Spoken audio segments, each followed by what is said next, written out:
About Piers. I mean, seriously, you feel like you have to join the NRA after 20 children are blown to pieces because you're worried that you'll only be left with 2,300 types of gun to shoot.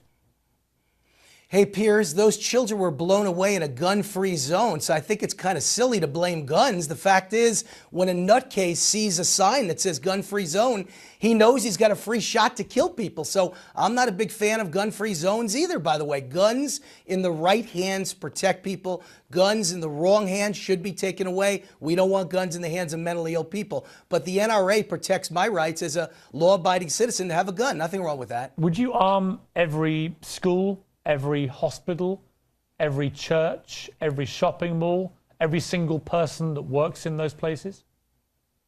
No, that was an NRA statement, by the way, and I never necessarily agreed with it. Well, you're a signed-up member to the NRA, and you've already said to me you don't believe in gun-free zones. So to remove any gun-free zones that these mass shooters apparently deliberately target, although there is absolutely zero evidence from any of the 60 or 70 mass shootings in America in the last 30 years, that any of them has ever left a note saying, I targeted that place because it was a gun-free zone. But by your logic, you would want to arm every nurse, every clergyman, every school teacher, every single person in any public place in America would have to be armed to prevent the gun-free zone scenario taking place.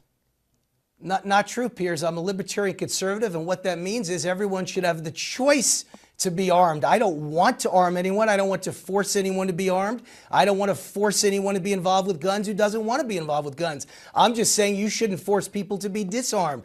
Libertarianism merely means everyone gets a choice, and that's what America's about. I think that's what makes America great, and that's why it's worked for all these years. Let's not pass more laws that limit people's freedoms. Let's give people a choice. That's all I'm saying. Well, it was only actually a law to prevent military-style machine guns being on civilian streets, and also high-capacity magazines. I'm aware, but high-capacity magazines, and also bringing in background checks for guns. But oh no, none of these could get through the Senate. You know why? Because the NRA bullied them, so they all just decided to be cowardly. You can't even bring background checks into a country when 20 children get killed in a classroom. What is wrong with America when that happens? Seriously.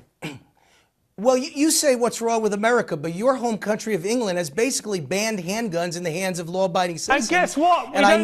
We don't get anybody shot dead in Britain. We have about 30 to 40 murders with guns a year. That's the whole point of banning guns.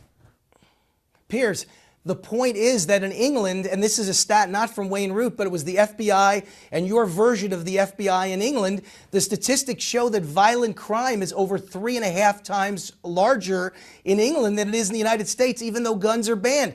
Ask those Muslim extremist terrorists the other day. They hacked a man to death with a butcher knife. They cut his head off in the middle of the street in London.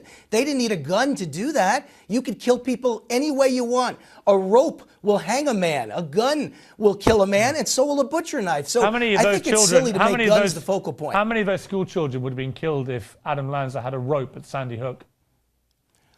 Well, if guns are the reason for Sandy Hook and all these problems, I think we should disarm Barack Obama's security force. The point is when you told me that a rope could cause as much damage, clearly that's palpable nonsense. Let's take a break. Let's come back.